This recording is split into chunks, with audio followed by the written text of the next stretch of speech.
the blind girl, and the broken cowboy. Ethan Cole had ridden past plenty of things in his life. Burned homesteads, unmarked graves, dreams turned to dust. But he'd never ridden past a child. The little girl sat small and still beside the rutted Texas trail, tears cutting clean lines through the dirt on her cheeks, her eyes staring at nothing. The wagon train that left her was already a day gone. She was blind, they'd said. A burden. Couldn't earn her keep. Ethan's horse shifted beneath him, eager to move on. He should let it. He had nothing left to give anyone, not even himself. But her fingers were moving, tracing patterns in the dust like she was writing letters to someone who'd never come back. And Ethan Cole, despite everything he'd lost, despite every reason to keep riding, found he couldn't move. Before we begin this journey together, I want to invite you to walk every step of this story with me. If it moves you, please hit that like button and comment with your city below. I love seeing how far these frontier tales travel across the world.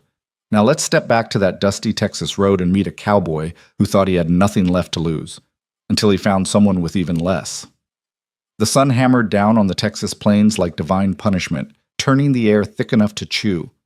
Ethan Cole pulled his hat lower, more habit than help, and studied the small figure that had stopped him in his tracks. She couldn't have been more than 8 years old. Her dress, once probably yellow, had faded to the color of old newspaper and hung loose on a frame that hadn't seen regular meals in some time. Her brown hair tangled around her face, and her feet, bare and dusty, were tucked under her like she was trying to make herself smaller than she already was. But it was her eyes that held him. They were open, staring straight ahead with a strange, unfocused intensity that made Ethan's chest tighten. She wasn't looking at anything. She couldn't. "Hey there," he said, his voice rough from days without using it. "You lost?" The girl's head turned toward his voice with the precision of a bird tracking sound. "No, sir. I know right where I am." Despite himself, Ethan almost smiled. There was steel in that small voice. "Where's that?" "About 3 miles past where the Ferguson wagon train stopped for water yesterday. They said the town's another day's ride east." She paused, her fingers still moving in those strange patterns in the dust. "They said I couldn't come." Ethan dismounted, his knees protesting. At 34, he felt twice that age. The past 6 months had carved years into his bones, losing the ranch to drought, watching Sarah's grave marker disappear behind him, riding with no destination and less purpose. He crouched a respectful distance from the girl, studying her in the harsh light. Up close, he could see the remnants of tears on her cheeks, but her jaw was set firm. Whatever crying she'd done was finished. "What's your name?" "Lily Harper." She tilted her head slightly, and Ethan realized she was listening to him with an intensity he'd rarely encountered. "What's yours?" "Ethan Cole." He pulled his canteen from his belt, unstopped it. "You thirsty, Lily Harper?" Her fingers stilled in the dust. "Yes, sir." He pressed the canteen into her hands, watching as she found the opening with automatic precision and drank carefully, not gulping despite what must have been considerable thirst. When she finished, she held it out in exactly the direction he was sitting. "Thank you, Mr. Cole." Just Ethan. He took the canteen, his mind working through a problem he hadn't asked for and didn't want. "Where's your folks?" Something shifted in Lily's expression, a tightening around her mouth, a slight downward pull. "Mama died of fever 2 weeks ago. Papa 3 days before that. We were going to Oregon. Mrs. Ferguson said she'd see I got to the next town, but..." She trailed off, her fingers resuming their patterns. "But," Ethan prompted, though he could already guess, "but I slow them down. I can't see the ruts in the road, can't watch for Indians, can't do laundry without help. Mr. Ferguson said they had 8 children of their own and couldn't take on another mouth, especially one that couldn't earn her keep." Lily's voice remained steady, reciting facts. "Mrs. Ferguson left me a canteen and half a loaf of bread. She said someone would come along. Someone always does on this road." Ethan looked east, where the wagon train had disappeared, then west, where he'd been headed with no plan beyond away. Then at this small girl, who'd been left like broken furniture beside the trail. "What were you doing, just now, with your fingers?" Lily's face brightened slightly. "Writing. Mama taught me letters before she got sick. I practice in the dust so I don't forget the shapes." Can't see 'em to know if you got them right. No, sir. But I can feel if my finger's moving the way Mama showed me. She said learning was the one thing nobody could take from me, even if I couldn't see the page. The brightness dimmed. I suppose that wasn't quite true. Ethan stood, his decision forming before his mind fully caught up with it. He was a fool. He had no money, no home, no prospects. He was riding toward nothing with less than nothing in his saddlebags. The last thing he needed was responsibility for a blind child. But Sarah's voice echoed in his memory. The measure of a man isn't in what he has, Ethan. It's in what he does when he has nothing left. Can you ride a horse, Lily? Her head snapped up, those unseeing eyes finding his direction with unnerving accuracy. I've never tried, sir. It's Ethan, and there's a first time for everything. He walked to his horse, a patient mare named Dancer who'd seen him through the worst months of his life. I'm going to lift you up now, if that's all right. Where are we going? Lily's voice held the first tremor of hope, fragile as spring ice. Don't rightly know yet, but you can't stay here. He reached down, and after a moment's hesitation, Lily raised her arms. She weighed almost nothing. Ethan settled her in front of his saddle, showed her where to hold. Her hands found the saddle horn and gripped it with the determination of someone who understood second chances didn't come often. You afraid of horses? He asked, swinging up behind her. I don't know. I've never really met one. This time Ethan did smile, the expression feeling foreign on his face. Well, this is Dancer. She's patient and steady, and she's carried me through some rough country. I reckon she can handle one more passenger. As if in agreement, Dancer shifted beneath them, accepting the additional weight without complaint. Which way, Ethan? Lily asked. It was a simple question with complicated answers. East lay settlements, civilization, orphanages where a blind girl might find proper care. West lay wilderness, danger, isolation. North or south were just variations on the same uncertainty. But about 20 miles northeast, if his memory served, there was a small town called Cedar Flats where he'd once sold horses. And 5 miles beyond that, tucked in a valley with a creek running through it, sat the line shack where he'd spent a winter years ago when the world still made sense. Northeast, he said, turning Dancer's head. There's a place I know. Might still be standing. Is it home? Lily asked. Ethan considered the question as Dancer began walking, her hooves raising small clouds of dust that hung in the still air. Home was the ranch Sarah had filled with laughter. Home was the future they'd planned, the children they'd hoped for, the life the drought and fever had stolen. No, he said finally, but it's shelter. That'll do for now. They rode in silence for a while, the sun beginning its descent toward the western horizon. Lily sat perfectly still, her small body swaying with Dancer's rhythm like she'd been born in the saddle. Every so often, her head would turn toward some sound Ethan barely registered, a bird call, the rustle of prairie grass, the distant yip of a coyote. You hear all that? He asked. Mama said my ears work extra hard because my eyes don't work at all. Lily paused. Sometimes I hear things other people miss, like how your breathing changes when you're thinking hard, or how Dancer's hooves sound different when she steps on different ground. That right? Yes, sir. Ethan, I mean. She shifted slightly, adjusting her grip. The ground got rockier about 50 paces back, and there's water somewhere ahead. I can hear it moving.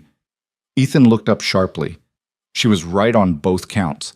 The trail had started climbing through an area of scattered stone, and if he listened carefully, he could just make out the distant sound of Willow Creek, still a quarter mile off. You've got sharp ears, Lily Harper. Thank you. She fell quiet again. Then, Ethan? Why did you stop?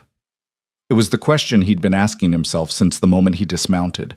The honest answer was complex, guilt, loneliness, the ghost of his wife's expectations, the simple fact that he couldn't ride past a crying child. But complexity had no place in this heat, on this trail, with this small weight of responsibility settling across his shoulders. Because someone needed to, he said simply. The Fergusons didn't think so. The Fergusons were thinking about their 8 children and a long road ahead. Can't fault people for that. Ethan surprised himself by meaning it. But I'm just one man with no place particular to be. Seemed like our paths might run together for a spell. How long is a spell? Don't know yet. Lily seemed to accept this. Her fingers, Ethan noticed, had started moving again, tracing those invisible letters against the saddle horn with the same focused intensity she'd shown in the dust. What are you writing? he asked. My name, and Mama's name, and Papa's. Her voice remained steady, but Ethan felt the small tremor that ran through her. So I don't forget how they feel. Something cracked in Ethan's chest, a fissure in the careful walls he'd built around his grief. He knew about not forgetting. He knew about tracing beloved shapes in the dark, desperate to hold on to what time kept trying to steal. That's good thinking, he managed. My Sarah, she used to keep a journal, wrote every day, even when there wasn't much to write about. She said memories were like water. If you didn't catch them in something, they'd just run away. Is Sarah your wife? Was. The word tasted like dust. Fever took her last winter. Lily's fingers stilled. I'm sorry. They were simple words, the same ones dozens of people had offered him over the past months. But from this small girl who'd lost everything, they carried a weight of understanding that made them feel true. I'm sorry about your folks, too, Ethan said quietly. Thank you. Lily tilted her head back slightly, her face turning up toward where the sun was painting the sky in shades of orange and gold she couldn't see. Ethan? What does it look like? The sunset, I mean. Mama used to try to describe it, but I never quite understood. Ethan looked at the horizon, trying to find words for something he'd stopped really seeing years ago. Well, the sun's dropping low, turning the whole sky orange and pink and purple all mixed together, like someone spilled paint across the heavens. The clouds are catching fire at the edges, all gold and red, and the land sort of glows. Everything gets softer, warmer. It sounds beautiful. I suppose it is. Ethan realized he was seeing it now, truly seeing it for the first time in months. The Comanches say each sunset is different, that no two are exactly the same. Like people, Lily said thoughtfully. Like people, Ethan agreed. By the time they reached Willow Creek, full dark had fallen. Ethan dismounted first, then lifted Lily down, steadying her as her feet found the ground. She stood still for a moment, orienting herself to the new sounds and smells. Water's about 10 paces straight ahead, Ethan said. Ground slopes down gentle, but there's loose rocks. You want help walking it? Lily considered this. Can I try myself first? You can walk beside me in case I stumble. Fair enough. He watched as she took careful steps forward, her hands slightly out for balance, her feet feeling the ground before committing her weight. She moved slowly but with growing confidence, adjusting her path twice when she encountered obstacles Ethan would have sworn she couldn't possibly sense. At the water's edge, she knelt carefully, found the creek with her fingers, and cupped water to her mouth. Dancer, following on her lead, drank beside her.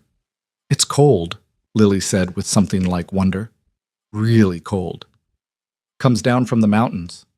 Ethan settled himself on a flat rock nearby, pulling jerky from his saddlebag. Snowmelt, even this late in the year. He divided the jerky, pressing half into Lily's hand. She felt the size and shape before biting into it carefully. They ate in comfortable silence, the creek singing its endless song, the stars beginning to emerge overhead. We'll make camp here tonight, Ethan said finally. Get to the cabin tomorrow. What's the cabin like? Small, one room, fireplace that smokes if the wind's wrong, but it's got a roof and walls, and that's more than we've got right now. He paused. It's pretty rough, Lily. No proper furniture to speak of, just a place cowboys use when they're working far from the main ranch. Is there a bed? A cot. I can make you a pallet on the floor. That's more than I had this morning. Lily's voice held quiet pragmatism that seemed decades older than her years. I'll manage. Ethan spread his bedroll near the fire he'd built, then fashioned a makeshift pallet from his spare blanket and saddle blanket for Lily. She settled onto it without complaint, curling on her side with her hands tucked under her cheek. Ethan, she said into the darkness, what happens after tomorrow? It was the question he'd been avoiding. The truth was, he had no idea. He had maybe $12 to his name, a horse, a saddle, and now a blind 8-year-old who depended on him for everything. The cabin would give them shelter, but then what? How did a broke cowboy with no prospects raise a child, especially one who needed things he didn't know how to provide? But looking at her small form in the firelight, remembering her fingers tracing letters in the dust with determined hope, Ethan found he couldn't voice any of those doubts. We figure it out as we go, he said, one day at a time. Mama used to say that. one day at a time, one foot in front of the other, one breath after another. Lily's voice grew softer, sleep pulling at her. She said, "That's how you survive the hard things." "Your mama was a wise woman." "Yes, sir, she was." Lily yawned. "Ethan, thank you for stopping." "You're welcome, Lily." Within minutes, her breathing had evened into sleep. Ethan sat watching the fire, his mind churning through impossible calculations. He'd need to find work in Cedar Flats. Maybe the livery needed help, or one of the ranches was hiring hands for spring roundup. But who would watch Lily while he worked? And what about winter? The cabin barely kept out the cold. Dancer nickered softly, as if sensing his turmoil. Ethan reached up to stroke her neck. "I know, girl. I don't know what I'm doing either." But as he settled into his own bedroll, listening to Lily's peaceful breathing and the creek's endless song, Ethan felt something he hadn't experienced in months.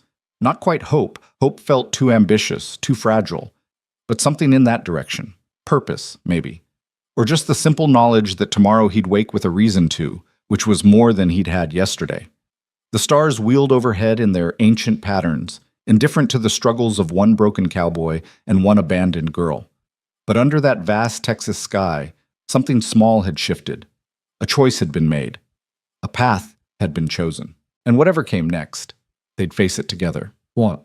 The next morning arrived with the kind of brutal clarity that only high desert can produce.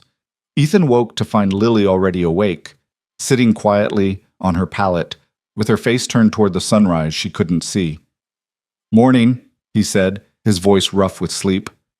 "Good morning, Ethan. The birds woke me. There's so many of them here." He listened, realizing she was right. The cottonwoods along the creek were alive with birdsong. Meadowlarks, sparrows, the harsh cry of a jay. Sounds he'd stopped hearing years ago, background noise to a life that had demanded all his attention elsewhere.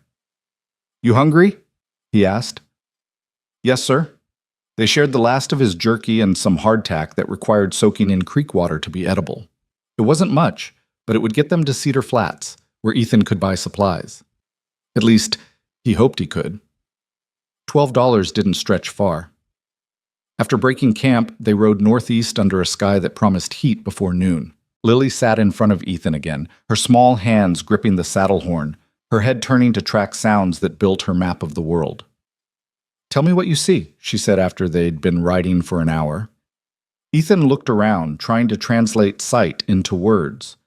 Flatland mostly, with some rolls and dips, grass about knee-high, gone gold from the sun, scattered mesquite trees looking tough and stubborn, skies blue as a robin's egg, not a cloud anywhere. "Are there flowers?" He looked more carefully. Some. Little yellow ones in patches, and purple ones, thistles, I think. Not much blooms this time of year.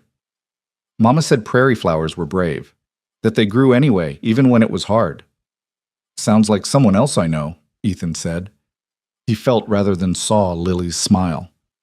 By midday, they'd reached the outskirts of Cedar Flats. The town hadn't changed much in the 5 years since Ethan had last passed through. One main street lined with false front buildings, a church at the north end, a saloon at the south, and everything necessary for survival in between. The blacksmith's hammer rang out its familiar rhythm. The general store's windows displayed goods that probably cost twice what they had back east. And the livery stable sat squat and practical at the edge of town, its corrals holding a handful of horses. Ethan guided Dancer to the general store and dismounted, lifting Lily down beside him. "Stay close," he said. "I need to buy some supplies." Inside, the store smelled of leather, coffee, and the peculiar mustiness of dry goods that had traveled far to reach this frontier outpost. The proprietor, a thin man with spectacles and suspicious eyes, looked up from his ledger. "Help you?" "Need some flour, beans, coffee, and salt if you've got it," Ethan said. "And maybe some eggs if they're not too dear."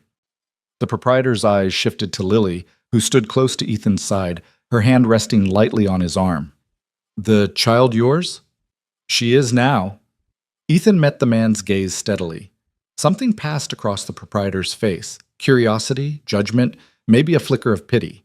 But he gathered the requested items without further comment, tallying them up with practiced efficiency. $4.60.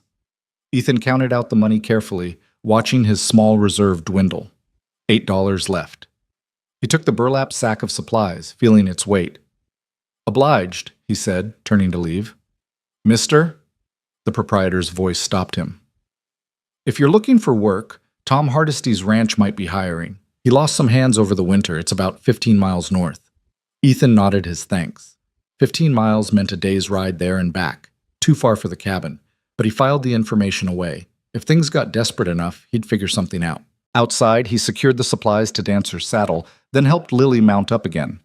The final 5 miles to the cabin passed quickly. The familiar landmarks emerging from memory, the lightning-struck cottonwood, the dry wash that only ran in spring, the rocky outcrop that marked the turnoff. The cabin sat exactly where he remembered it, weathered but still standing in its small valley. One room, maybe 12 feet square, with a stone fireplace taking up most of one wall. The roof sagged slightly in the middle, and one window had lost its glass sometime in the intervening years, but the door still hung on its leather hinges. Ethan dismounted and lifted Lily down, watching as she oriented herself to this new place. Her head turned slowly, taking in information he could only guess at. The creak of the door, the rustle of leaves from the single cottonwood shading the cabin's west side, the distant trickle of the creek that fed into the valley. "It's quiet," she said finally. "Peaceful." "That it is." Ethan pushed open the door, wincing at the shower of dust and debris that fell from the frame. "Let me check it over first, make sure there's nothing dangerous inside." The cabin's interior was about what he'd expected. Thick dust, cobwebs in every corner, a family of mice that scattered at his entrance. The cot still stood against the far wall, its rope frame sagging but intact. The fireplace held the remnants of someone's last fire, probably years old. A rough table and single chair completed the furnishings, but it was dry. The roof, despite its sag, appeared sound, and the fireplace drew properly when he tested it. They could make this work. "All right," he called to Lily. "Come on in, but step careful. The floor's got some loose boards." He guided her inside, describing the layout as they went. "Fireplace straight ahead, about 8 paces. Cot to your left along the wall. Table and chair to your right. And we're about 3 steps from the door." Lily stood in the center of the room, her hands slightly out, memorizing distances. Then she walked carefully to the cot, felt its frame, tested its strength. "This will be fine," she said, with that same pragmatic acceptance that both broke and fortified Ethan's heart. They spent the afternoon making the cabin livable. Ethan swept and scrubbed while Lily, after he'd oriented her carefully, organized their meager supplies on the table. She worked slowly but methodically, her fingers reading the shapes of cans and sacks, creating order from chaos. By evening, the cabin almost felt like a home. Ethan had built up the fire, boiled coffee, and cooked beans with some of the precious salt pork he'd bought. They ate sitting on the floor near the fireplace, the warmth pushing back the evening chill. "Ethan?" Lily said, setting down her empty plate. "What happens tomorrow?" There it was again, that question he couldn't answer. Tomorrow he needed to find work. Tomorrow he needed to figure out how to care for a blind child with no money and no help. Tomorrow, the real challenge began. But tonight, with the fire crackling and the cabin holding back the dark, Ethan decided tomorrow could wait. "Tomorrow we keep going," he said. "One day at a time, remember?" Lily smiled, and in the firelight, for just a moment, she looked less like a burden someone had abandoned and more like the child she should have been all along, safe, warm, and wanted. Outside, the Texas night settled over the valley like a blanket, and inside the cabin, 2 lost souls found, if not quite home, then at least a place to rest while they figured out where home might be. The first week passed in a blur of survival and adjustment. Ethan rose each morning before dawn, built up the fire, and made coffee strong enough to strip paint. Lily woke to the sounds of his movements, learning the rhythms of their new life together, the scrape of the kettle against iron, the creak of floorboards under his boots, the particular way he cleared his throat before speaking. On the 3rd morning, Ethan stood at the cabin door, his hat in his hands, struggling with words he didn't want to say. "I need to ride into town today. Look for work." He watched Lily's face, saw the flicker of fear she tried to hide. "You'll be all right here for a few hours?" Lily sat at the table, her fingers resting on the rough wood. "How long?" "Should be back before dark. I'll leave you water, food within reach. And I'll bank the fire so it stays warm but won't get dangerous. I can manage. Her voice was steady, but her hands had formed small fists in her lap. Ethan crossed to where she sat, crouching beside her chair. I wouldn't go if there was another way, but we need money for winter supplies, and that means I need work. I know. Lily turned her face toward him. I'm not afraid to be alone, Ethan. I'm afraid you won't come back. The words hit him like a physical blow. How many people had this child watched leave and never return? Her parents to death, the Fergusons to callous practicality. Why should she believe he was different? I'll come back, he said firmly. I give you my word, Lily Harper. I'll always come back. She studied his face with that peculiar intensity of hers, as if she could see past his eyes to the truth beneath. Finally, she nodded. All right. Ethan spent an hour teaching her the cabin's geography in his absence. How many steps to the water bucket, where he'd left bread and dried apples, how to test the fire's heat with her hand held at a safe distance. Lily absorbed it all with focused concentration, walking the space until her movements gained confidence. When he finally mounted Dancer, leaving Lily standing in the cabin doorway with her hand on the frame, Ethan felt like he was abandoning her all over again. But desperation was a powerful motivator, and their supplies wouldn't last another week. Cedar Flats looked different in full daylight, busier and somehow more judgmental. Ethan tried the livery first, where the stable master needed someone to muck stalls and exercise horses.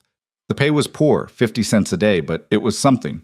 He took it, working through the morning until his back ached and his hands were raw. The stable master, a gruff man named Hoskins, paid him for the half-day's work and told him to come back tomorrow. At the general store, Ethan bought beans, cornmeal, and a small sack of sugar with his 25 cents, then stood outside trying to calculate how many days of stable work it would take to see them through winter. The math didn't work, no matter how he figured it. You're the one with that blind girl.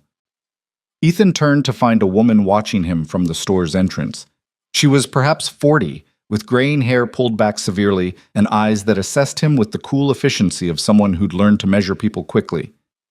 I am, he said. Ruth Patterson. I run the boarding house. She gestured down the street to a 2-story structure with a painted sign. Saw you ride in with her last week. Saw you leave her alone this morning, too. Ethan's jaw tightened. She's safe. I made sure of it. I'm not judging Mr. Cole. Ethan Cole. Mr. Cole. I'm observing. Ruth Patterson folded her arms. A blind child alone in a cabin while her guardian works in town. That's a situation that concerns people. People can mind their own business. The words came out harsher than Ethan intended, born of guilt and fear that she was right. Ruth's expression didn't change. Can they? In a small town where everyone depends on everyone else? Where a child's welfare is community business? She paused. I'm not your enemy, Mr. Cole, but others might be, if they think that girl's being neglected. She's not neglected. She's fed, sheltered, and safe. For now. But winter's coming, and stable work won't feed 2 people properly, let alone keep them warm. Ruth studied him with those assessing eyes. You got family? Anyone who could help? No, ma'am. The girl? None that I know of. Ethan shifted his weight, wanting to end this conversation and get back to Lily. We're managing fine. You're managing poorly, Mr. Cole, but with good intentions. There's a difference. Ruth moved closer, lowering her voice. I employ 2 women at the boarding house, cooking, cleaning, laundry. If that child could learn to help with simple tasks, I could use another pair of hands. Nothing dangerous. Folding linens, peeling vegetables. Things she could do by touch. Ethan stared at her. You'd hire a blind 8-year-old? I'd give her a chance to earn her keep and learn useful skills. Whether she's capable of it, that's for you and her to decide. Ruth straightened. Think about it. Come by tomorrow if you're interested. But Mr. Cole, whatever you decide, that girl needs more than a cabin and minimal food. She needs a future. And out here, futures don't come free. She walked away before Ethan could respond, leaving him standing on the dusty street with a quarter's worth of supplies and a head full of uncomfortable truths. He rode back to the cabin faster than was probably wise, driven by an irrational fear that Lily would be gone when he arrived. But she was there, sitting at the table, her fingers tracing letters in a light coating of flour she'd spread on the wood. Ethan? She called at the sound of Dancer's hooves. It's me! He dismounted quickly, ducking through the door. You all right? I'm fine. I practiced my letters, and I counted to 100, and I found a spider in the corner and convinced it to move outside instead of staying where it might get stepped on. She turned her face toward him, smiling. Did you find work? I did. At the livery stable. It's not much, but it's steady. That's good. Lily's smile dimmed slightly. Will you have to leave every day? Ethan sat heavily in the chair, suddenly exhausted. That's the hard part. I don't see a way around it. They were quiet for a moment, the weight of their situation settling between them. Finally, Lily spoke, her voice careful. Ethan, I don't want to be a burden. You're not. I am, she interrupted gently. I know I am. I can't work. I can't contribute. I can only take what you give me. Her fingers had stilled on the table. The Fergusons thought I was a burden. Maybe they were right. No. Ethan's voice came out sharp, surprising them both. He softened his tone. No, Lily, they were wrong. You're not a burden. You're a person who deserves care and dignity, same as anyone else. The fact that you can't see doesn't change that. But if I could do something, if I could help somehow, there might be a way. Ethan found himself explaining Ruth Patterson's offer, watching Lily's expression shift from surprise to cautious hope. She wants to hire me? To work in her boarding house? If you think you could manage it. Simple things, she said, folding linens, peeling vegetables, tasks you could do by touch. Ethan paused. But it would mean going into town with me each day, being around strangers, learning new spaces. Lily sat very still, processing this. When she spoke, her voice was small but determined. I'd like to try. You sure? It won't be easy. Being easy isn't the same as being worth doing. She lifted her chin. Mama always said I was capable of more than people thought. Maybe this is my chance to prove it. Looking at her, small and scared but resolute, Ethan felt that crack in his chest widen a little more. This child had lost everything and been abandoned for being inconvenient, yet here she sat, volunteering to work so she wouldn't be a burden. All right, he said quietly. We'll go talk to Mrs. Patterson tomorrow. That night, Lily was too excited to sleep. She lay on her pallet by the fire, asking question after question about the boarding house, about the town, about what people would expect of her. Ethan answered as best he could, tempering her enthusiasm with gentle warnings about how hard the work might be, how unkind some people could be to someone different. I know people can be unkind, Lily said into the darkness. I've heard the whispers. What a shame. That poor blind thing. What use is she? But Ethan? I'm tired of being poor and blind and useless.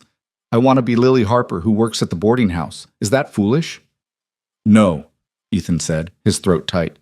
That's not foolish at all. The next morning, they rode into Cedar Flats together. Lily sat straight in the saddle, her nervousness showing only in the white-knuckled grip on the saddle horn. Ruth Patterson's boarding house stood at the quiet end of Main Street, a well-maintained structure with a wide porch and curtained windows. Ruth answered their knock promptly, her assessing gaze taking in both of them before she stepped back. Come in, Mr. Cole. And you must be Lily. Yes, ma'am. Lily's voice was barely above a whisper. The boarding house interior smelled of lye soap, baking bread, and the particular stuffiness of too many people living in close quarters. Ruth led them to a large kitchen where two women worked at a massive stove and prep table. They looked up with open curiosity. This is Mary and Agnes, Ruth said. Ladies, this is Lily Harper. She's going to try working with us if we can find tasks that suit her abilities. Mary, younger and round-faced, smiled warmly. Agnes, older and stern, frowned. She's blind, Ruth. What she can possibly do is more than you're assuming, Ruth interrupted firmly. Everyone starts somewhere, Agnes. Lily will start with simple tasks, and we'll see how she manages. She turned to Lily. Now then, let's see what those fingers of yours can do. What followed was an hour of gentle testing that left Ethan simultaneously proud and heartbroken. Ruth gave Lily a pile of folded napkins that had been intentionally mixed up, asking her to sort them by size and texture. Lily's fingers worked quickly, confidently identifying differences Ethan wouldn't have noticed. She folded them back with precise, even edges. Next came vegetables, potatoes that needed peeling. Ruth guided Lily's hands to show her how to hold the knife safely, how to feel for the right angle. Lily worked slowly but carefully, producing peels that were perhaps thicker than necessary but acceptable. "She's got good hands," Mary said quietly to Ruth. "Patient, too. That counts for something." But it was when Ruth led Lily to a massive pile of laundry that something shifted. Bed sheets, pillowcases, towels, all needed folding. Ruth showed Lily the technique once, guiding her hands through the motions. Then Lily began working on her own, her movements becoming steadier with each piece. "I can do this," she said, and there was wonder in her voice. "I can actually do this." "You can," Ruth agreed. "The question is, can you do it every day, for hours at a time, when your back aches and your fingers are sore and you'd rather be anywhere else?" Lily straightened, her unseeing eyes somehow finding Ruth's direction with uncanny accuracy. "Yes, ma'am. I can. I will." Ruth looked at Ethan, then back at Lily. 20 cents a day, same as I pay Mary and Agnes for their work. 6 days a week, Sundays off. You'll start at 7 in the morning and work until 4 in the afternoon. Lunch provided. If you can't keep up or if the work proves too difficult, we part ways with no hard feelings. Agreed? Agreed, Lily said immediately, then hesitated. "Mrs. Patterson? Thank you for giving me a chance." Something in Ruth's stern expression softened. "Everyone deserves a chance, child. What you do with it is up to you." When they left the boarding house, Lily was practically vibrating with excitement. Ethan lifted her onto Dancer, then swung up behind her.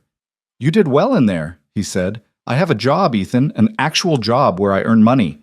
Lily's voice held a joy he'd never heard from her. "I'm not useless. I'm not a burden. I'm Lily Harper, who works at the boarding house." That night, over a dinner of beans and cornbread that tasted better than it had any right to, they planned their new routine. They'd rise before dawn, ride to town together, and split up. Ethan to the livery, Lily to the boarding house. They'd meet at 4 to ride home together. Between his 50 cents and her 20 cents, they'd have 70 cents a day. $4.20 a week. Enough to survive, maybe even save a little. "It's going to be hard work," Ethan warned. "Good," Lily said firmly. "I'm ready for hard work." The first week proved her both right and wrong. She was ready for hard work in spirit, but her body struggled to adapt. She came home each evening exhausted, her fingers raw from repeated tasks, her back aching from hours of standing, but she never complained. Instead, she'd sit by the fire while Ethan made dinner, telling him about her day with an enthusiasm that made his own stable work seem less tedious by comparison. "Mary showed me how to tell if an egg is bad by shaking it," she'd say. Or, "Agnes let me help with the biscuits today. I can feel when the dough is the right consistency." Or, "A guest from Kansas City said my corner folds were the neatest he'd ever seen." By the second week, something else began happening.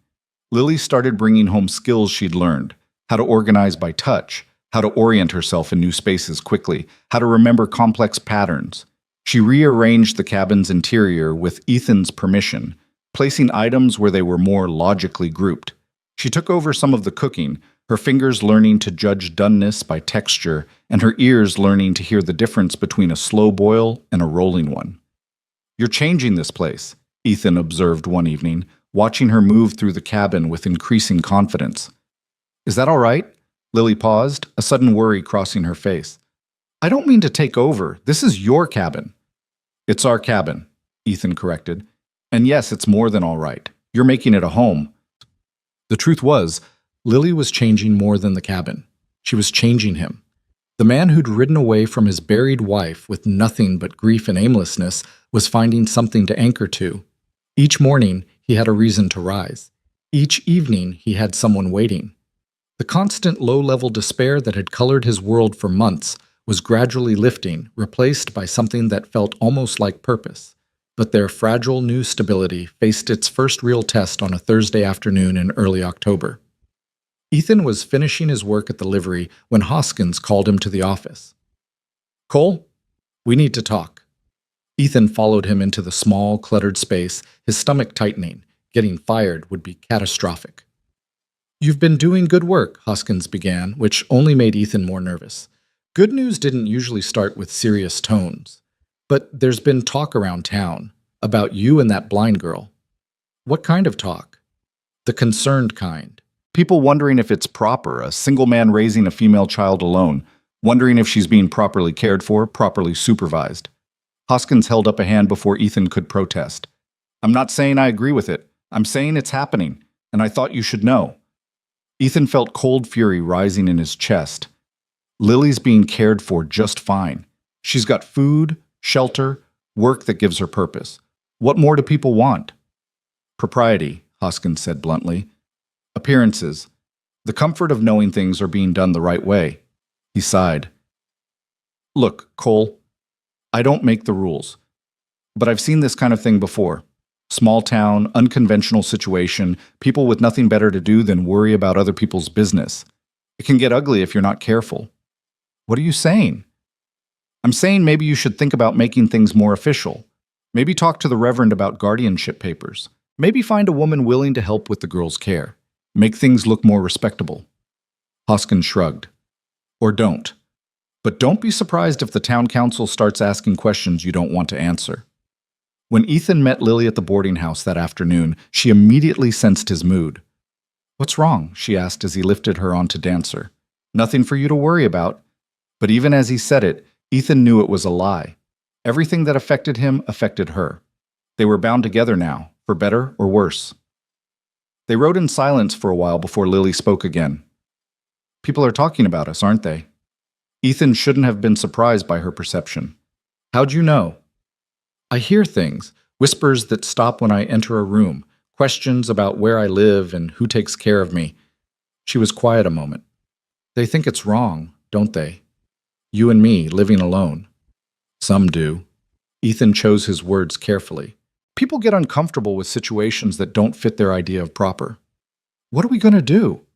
It was the question Ethan had been wrestling with all afternoon. The truth was, he didn't know. He couldn't marry just to make things look respectable. That would be a mockery of what he'd had with Sarah. But he couldn't lose Lily either.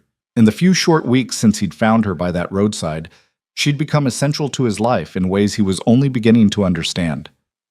We're going to keep doing what we're doing, he said finally. Keep working, keep surviving, keep proving them wrong. And if that's not enough? Ethan didn't have an answer for that. So instead, he did what he'd been learning to do. He changed the subject and hoped tomorrow would bring clearer solutions. But that night, lying on his cot while Lily slept peacefully by the dying fire, Ethan stared at the cabin's dark ceiling and faced an uncomfortable truth. Their current arrangement was temporary at best, impossible at worst. A single man and a young girl living alone would always raise questions, always draw scrutiny. And in a place where conformity meant survival, being different was dangerous. He thought about guardianship papers, about making things legal and official. But that required money for lawyers and a permanent address that wasn't a borrowed line shack. He thought about finding a wife, but the idea felt like betrayal. To Sarah's memory, to his own grief, to the sanctity of what marriage should mean. And he thought about the one solution he refused to consider, finding someone else to take Lily. An orphanage back east, a family willing to adopt, some situation deemed more proper and respectable. The thought made him physically ill. Ethan? Lily's voice came soft through the darkness. Are you awake? Yeah. I heard what you were thinking, not the words, but the worry behind them. She shifted on her pallet. You're afraid they'll take me away. No one's taking you anywhere. But they could. They could say you're not fit to care for me. That I need a real family, a proper home. Her voice remained steady, but Ethan heard the fear beneath it. Just promise me something? What? If they do take me away, remember that I was happy here. That these weeks with you, working at the boarding house, having a place that felt like home, they were the best I've had since Mama and Papa died. Promise you'll remember that? Ethan sat up, his heart breaking at the resignation in her voice. Lily Harper, I'm not letting anyone take you. I don't care what the town thinks, or what's proper, or any of it. You're mine to care for, and that's the end of it. But how can you— I don't know yet, Ethan interrupted, but we'll figure it out. Together. That's what we do, remember? One day at a time, one foot in front of the other. Lily was quiet for a long moment, then so softly he almost missed it. Thank you for stopping that day. On the road. Thank you for not riding past. Thank you for giving me a reason not to, Ethan said, and meant it with everything he had. Outside, an owl called through the darkness, its voice both lonely and resolute. And inside the cabin, two people who'd found each other by accident and necessity held on to hope that accident and necessity might somehow be enough. The owl's call faded into silence, but sleep wouldn't come for Ethan. He lay listening to Lily's breathing, even out, wondering how long they had before someone with authority decided their arrangement was unacceptable. A week? A month? He'd heard stories of children removed from homes deemed unsuitable, sent to institutions back east where they disappeared into systems that cared more about paperwork than people. The first frost came 3 days later, coating the valley in silver that burned away with the sunrise. Lily felt it in the changed quality of the air, the different sound their footsteps made on hardened ground. "Winter's coming early," she said as they rode toward town. "Looks that way." Ethan pulled his coat tighter. "We'll need warmer clothes soon, and more firewood than I've laid by." "How much do we have saved?" Ethan did the math in his head. 6 weeks of combined wages minus expenses for food and supplies. "About $14. Lily was quiet, and Ethan knew she was calculating the same problem he wrestled with daily. $14 wouldn't see them through a Texas winter, not with 2 mouths to feed and a cabin that let in cold through every crack. At the boarding house, Ruth met them at the door with an expression that made Ethan's stomach drop. "Mr. Cole, might I have a word before Lily starts her work?" Lily's hand tightened on Ethan's arm. He gave it a reassuring squeeze before following Ruth to her small office off the kitchen. Through the doorway, he could hear Mary greeting Lily warmly, already putting her to work. Ruth closed the door and turned to face him, her expression grave. "I had visitors yesterday afternoon, Mrs. Pritchard and Mrs. Van Heflin from the Ladies' Aid Society. They had concerns." "About Lily?" "About the situation. A young girl living alone with an unmarried man, no female supervision, no proper schooling." Ruth held up a hand. "Before you get defensive, let me be clear. I don't share their concerns. That child has flourished in the past 6 weeks. She's gained weight, learned skills, and carries herself with a confidence I didn't see when you first brought her here." "But?" Ethan could hear it coming. "But the Ladies' Aid Society holds considerable influence in this town. If they decide to make an issue of your guardianship, they can petition the county to intervene, and county officials tend to side with respectable society ladies over broke cowboys, regardless of the facts." Ethan felt the walls closing in. "What are they proposing?" "They didn't propose anything directly to me, but I've seen this pattern before." Ruth sat behind her desk, gesturing for Ethan to take the chair opposite. "They'll start with friendly suggestions. Perhaps Lily should live with a proper family. Perhaps you should send her to the Sisters of Mercy School in San Antonio, where blind children can receive appropriate education.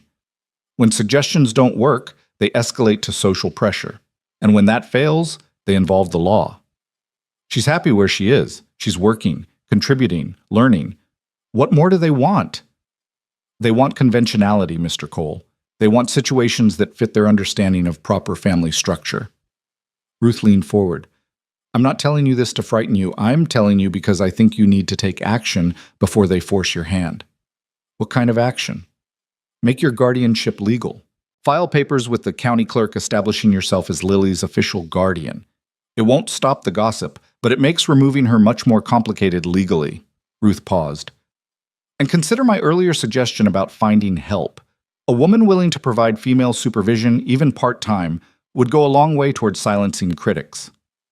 Ethan left the meeting feeling like he'd been kicked by a horse. Legal guardianship required proving he could provide for Lily long-term, which meant demonstrating stable income and permanent housing, neither of which he had. And finding a woman to help meant trusting someone else with Lily's care, opening their small world to scrutiny and potential interference. At the livery, Hoskins took one look at his face and handed him a pitchfork without comment. Sometimes physical labor was the only answer to problems that had no solutions. Ethan mucked stalls with fierce concentration, trying to work out his frustration on manure and hay. Around noon, a stranger rode into the livery on a fine bay gelding that spoke of money and breeding. The man himself matched the horse, well-dressed in a tailored suit, his boots polished despite the dusty street, his bearing suggesting someone accustomed to being obeyed. "I need boarding for 3 days, the man said to Hoskins, "and I'm looking for someone. A cowboy traveling with a young blind girl. I was told they might be in Cedar Flats. Ethan's hands stilled on the pitchfork. Every instinct screamed danger. Hoskins glanced at Ethan, then back at the stranger. Might be lots of cowboys pass through here. What's your business with them? Family business, the man's tone allowed no argument. The girl's name is Lily Harper. Her mother was Catherine Harper, née Whitfield. I'm Eleanor Whitfield's attorney, and Mrs. Whitfield has been searching for her great niece since learning of Catherine's death. The world tilted sideways. Family. Lily had family, wealthy family by the sound of it, and they'd come looking for her. Ethan stepped forward before he could think better of it. I know Lily Harper. The attorney turned, assessing him with the cold efficiency of someone who made judgments for a living. And you are? Ethan Cole. I've been caring for Lily since I found her abandoned on the trail 2 months back. Abandoned? The attorney's eyebrows rose. Mrs. Whitfield was told Catherine died of fever while traveling west. No mention was made of a child being left behind. The wagon train left her, said she was a burden they couldn't manage. Ethan's voice came out harder than he intended. I took her in. She's been with me since. I see. The attorney pulled a leather notebook from his coat. And where is Lily now? Every fiber of Ethan's being wanted to lie, to deny knowledge, to protect what he and Lily had built. But lawyers meant legal power, and legal power meant he'd already lost. She works at Patterson's boarding house, but you can't just... I assure you, Mr. Cole, I can do whatever is necessary to ensure Mrs. Whitfield's great niece is properly cared for. The attorney's tone softened slightly. Mrs. Whitfield is a widow of considerable means. She wants only to provide for her late niece's child, education, medical care, a secure future. Surely you can understand that's in Lily's best interest. Her best interest is being where she's happy and safe. And you believe that's a cabin in the wilderness with a man who works for 50 cents a day? The attorney didn't wait for an answer. I'd like to meet Lily this afternoon. I'll be staying at the boarding house, which seems convenient. Good day, Mr. Cole. He left, leading his expensive horse, and Ethan stood frozen in the livery's dim interior. This was it. The threat he'd feared manifesting in expensive clothes and legal authority. A wealthy great-aunt who could offer Lily everything Ethan couldn't. Security. Education. A future that didn't depend on 70 cents a day, and hope. He finished his work mechanically, his mind racing through impossible scenarios. Could he run? Take Lily and disappear into the territories where lawyers couldn't follow? But that meant a life of constantly looking over his shoulder, and more importantly, it meant denying Lily opportunities she deserved. Could he fight? Contest the great-aunt's claim? But with what resources? What judge would side with a penniless cowboy over a wealthy family?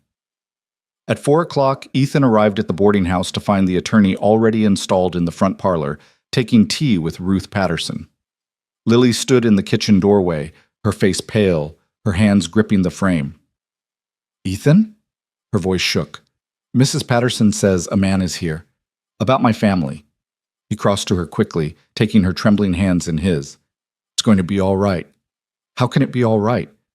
I don't know these people. I don't want to go with strangers.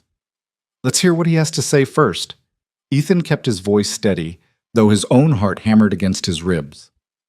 The attorney introduced himself as Gerald Thorne, representing Eleanor Whitfield of Boston, Massachusetts. He spoke in measured tones about discovering Catherine Harper's death, about tracing the wagon train's route, about the shock of learning a child had been abandoned. Mrs. Whitfield is heartbroken, Thorne said. Catherine was her favorite niece. If she'd known there was a child, she would have come herself immediately. Lily stood very still beside Ethan's chair, her hand resting on his shoulder. I don't remember my mother talking about a great-aunt Eleanor. Your parents were estranged from the family, Thorne explained gently. Your father, forgive me, but these are facts. Your father came from common stock. The family didn't approve of the marriage. Catherine chose love over wealth, and the breach was never healed. He paused. But Mrs. Whitfield deeply regrets that estrangement now. She wants to make amends by providing for you. I'm provided for. Lily's voice gained strength. Ethan takes care of me. Thorne's expression was kind but implacable. Mr. Cole has done admirably under difficult circumstances. No one questions his good intentions, but Lily, your great-aunt, can offer you advantages he cannot. Schooling with teachers trained to educate blind children, medical care from specialists who understand your condition, music lessons if you have any aptitude, a secure home where you'll never worry about having enough to eat or stay warm. Each word landed like a blow. Everything Thorne said was true. Everything Ethan couldn't provide, this Eleanor Whitfield could offer in abundance. I don't want those things, Lily said, but her voice wavered. You're 8 years old, Thorne said gently.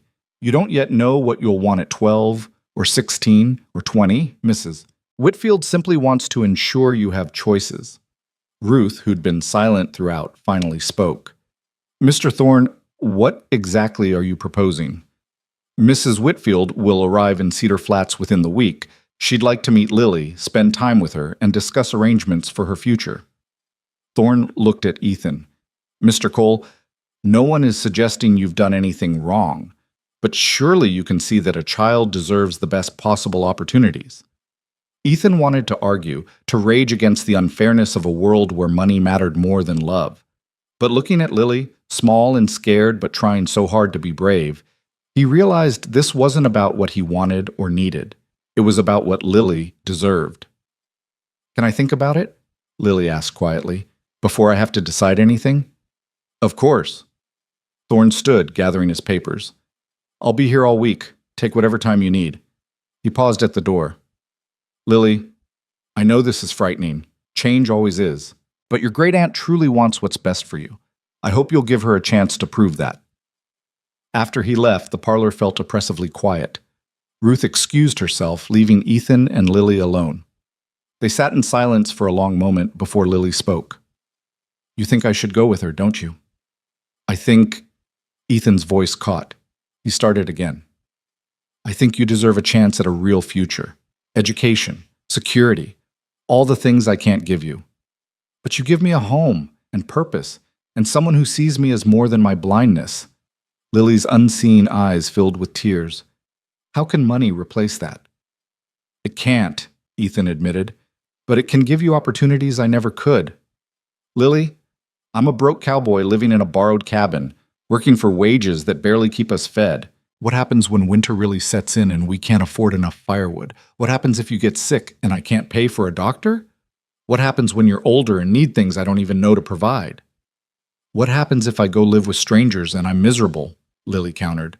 What happens if they treat me like I'm broken instead of just blind?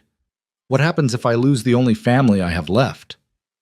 The word family struck Ethan like a physical blow. When had that happened? When had this small girl he'd found by the roadside become family? I'm not leaving you, he said fiercely.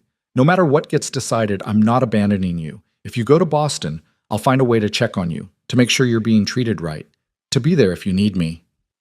Promise? Lily's voice was very small. I promise.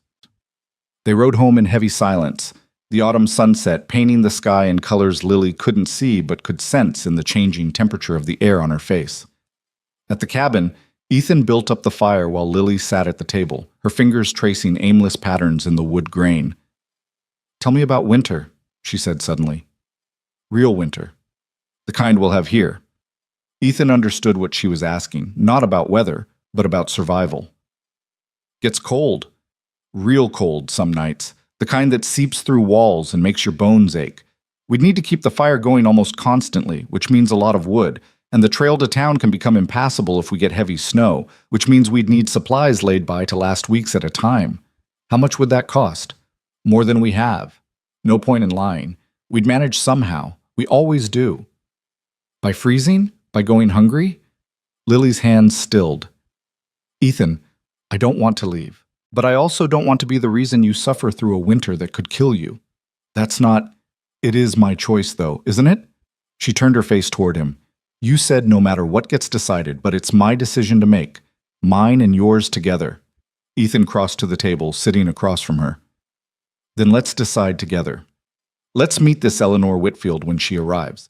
See what kind of person she is, what she's really offering, and then we'll decide what's best. What if we disagree? What if you think I should go and I want to stay? Then we'll figure that out when we come to it. Ethan reached across the table, taking her hands. One day at a time, remember? Lily managed a shaky smile. One day at a time. But that night, neither of them slept well. Ethan lay on his cot, staring at darkness and wondering how he'd found the strength to suggest Lily consider leaving. The honest answer was terrifying, because he loved her. Somewhere between the roadside and now, this child had become his. And loving someone meant wanting what was best for them, even when it broke your heart. The week that followed was the longest of Ethan's life. He and Lily maintained their routine, work, meals, quiet evenings by the fire, but everything felt fragile, temporary. They were both waiting for Eleanor Whitfield to arrive and change everything. She came on a Tuesday afternoon, stepping down from a private carriage that must have cost more than Ethan had earned in his entire life. Eleanor Whitfield was perhaps 55, dressed in elegant black mourning clothes, her silver hair styled in a fashion that spoke of big city sophistication. But her face, when she looked toward the boarding house where Thorne had told her to meet them, held an expression of such desperate hope that Ethan's resentment faltered. Ruth had offered her parlor for the meeting. Ethan and Lily arrived to find Eleanor already seated, her hands folded tightly in her lap, her eyes fixed on the door. When Lily entered, guided by Ethan's hand, Eleanor stood abruptly. A small sound escaped her, half gasp, half sob. "You look so much like Catherine," she whispered. "The same face, the same bearing. Oh, child." Lily stood very still in the doorway, her face pale. "Hello, ma'am. May I—" Eleanor took a step forward, then stopped, seeming to realize she might be overwhelming. "May I look at you properly? I've traveled so far hoping to find you." Lily nodded, and Eleanor approached slowly, her eyes drinking in every detail. When she reached out tentatively to touch Lily's hair, Lily flinched slightly but didn't pull away. "I'm sorry," Eleanor said, withdrawing her hand. "I don't mean to frighten you. It's just, you're so real. For weeks I've imagined finding you, and now you're here."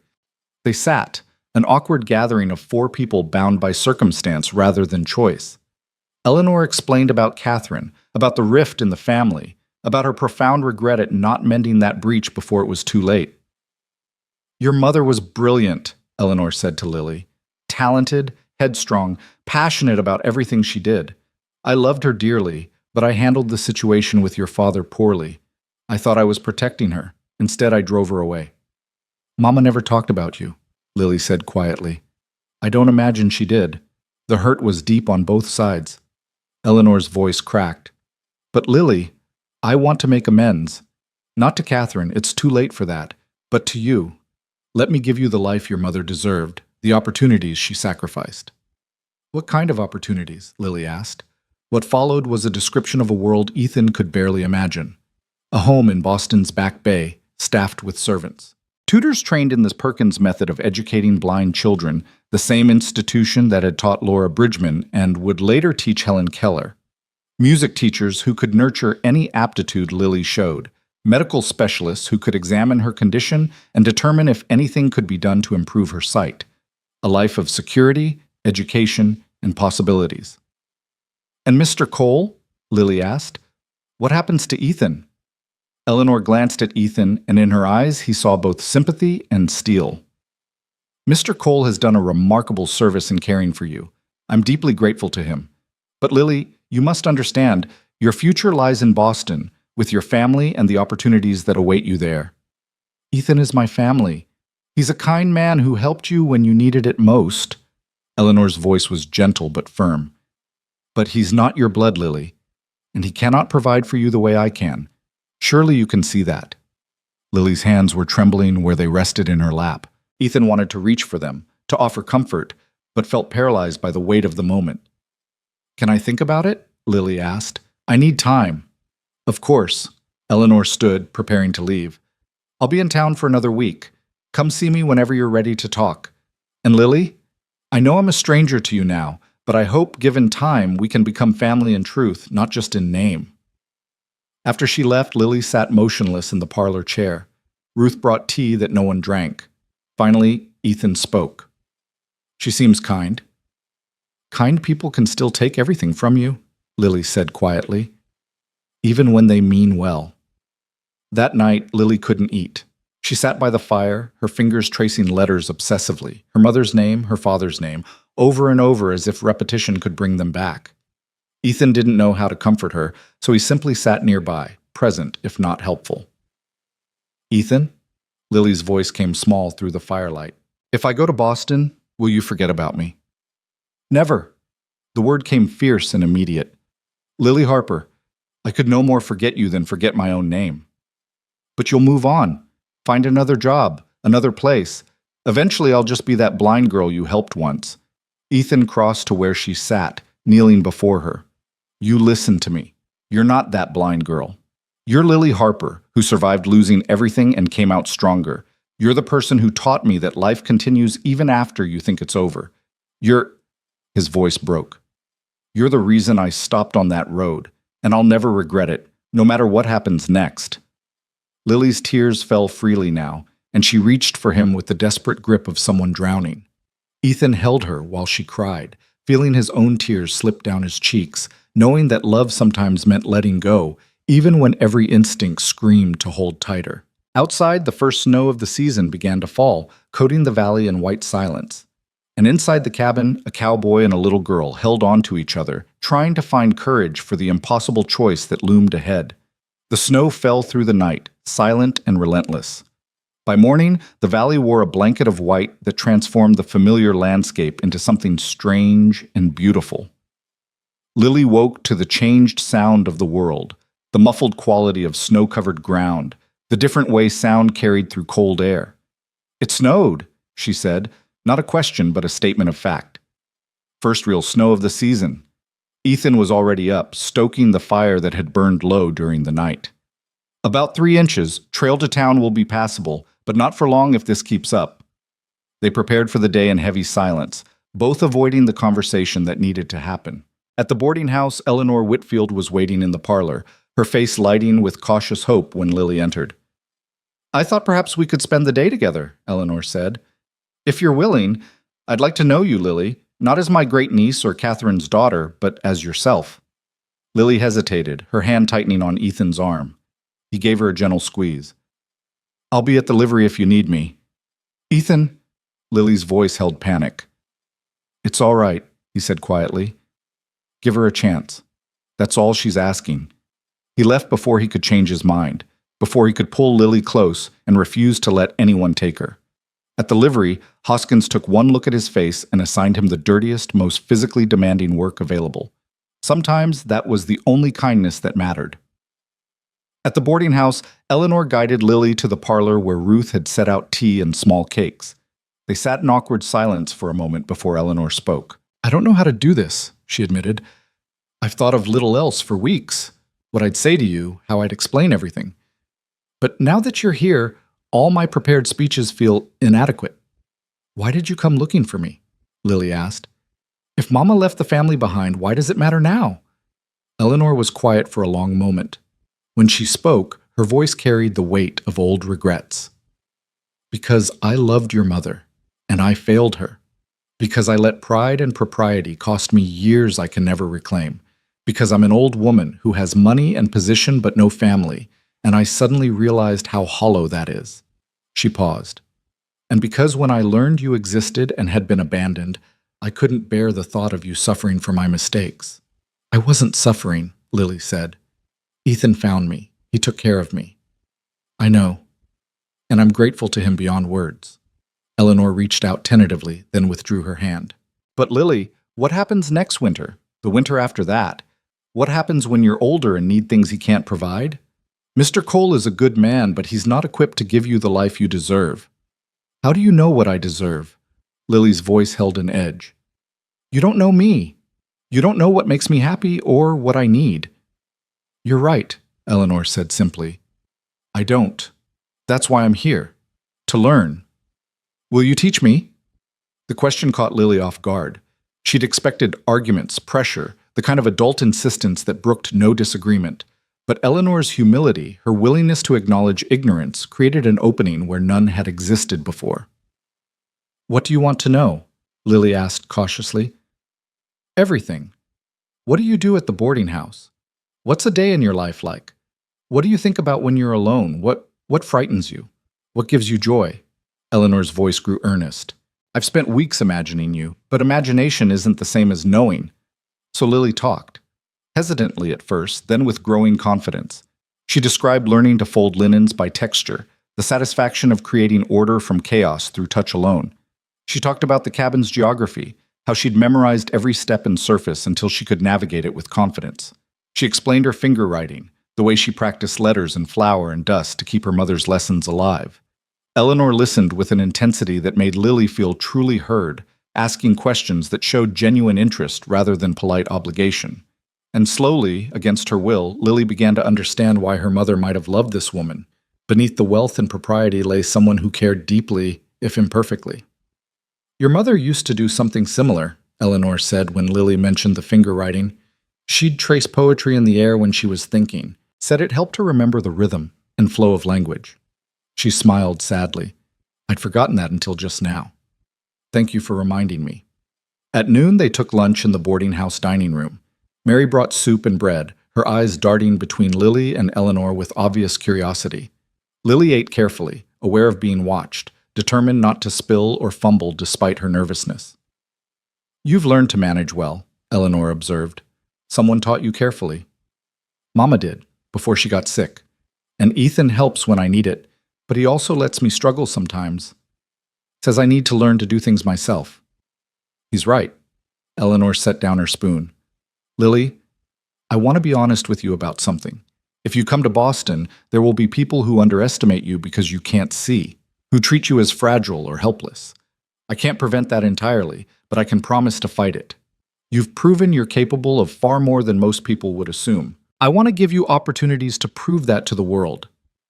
"What kind of opportunities?" Eleanor's eyes lit with enthusiasm. "The Perkins School has teachers trained specifically for blind students.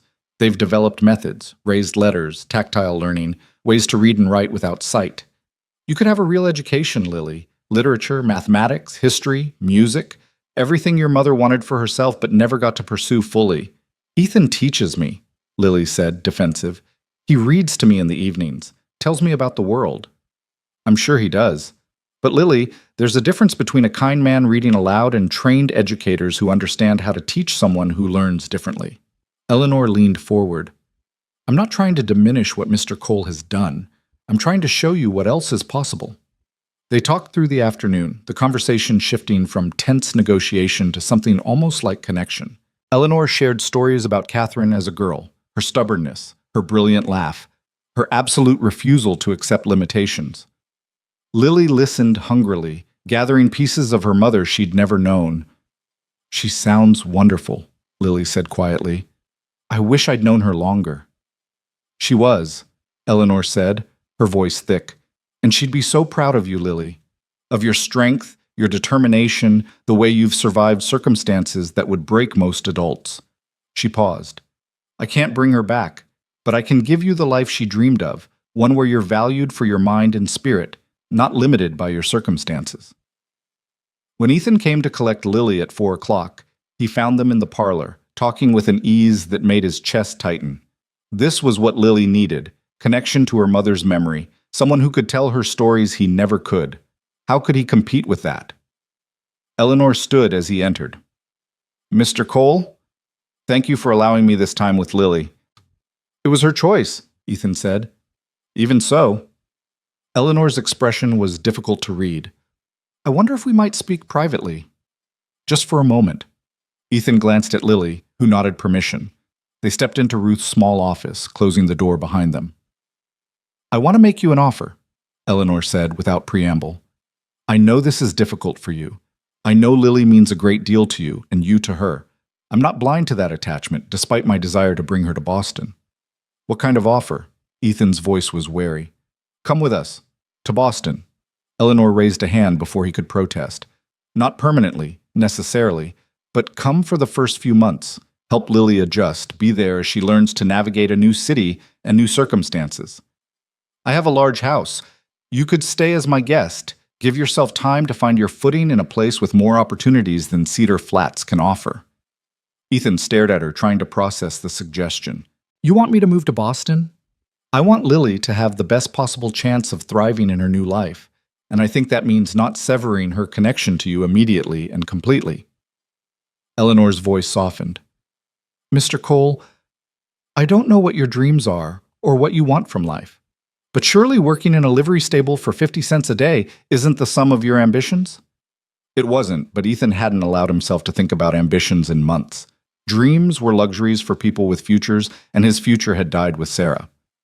I appreciate the offer, he said carefully, but I don't belong in Boston any more than you belong mucking stalls in Texas. Our worlds don't mix, Mrs. Whitfield. They do if we choose to mix them. Eleanor met his gaze steadily.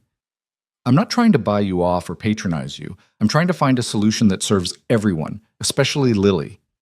Think about it, please. That night, riding home through snow that had started falling again, Lily was uncharacteristically quiet. The cabin felt smaller somehow when they returned, the walls closer, the future more uncertain. She's nice, Lily said finally, sitting by the fire. Eleanor, she's not what I expected.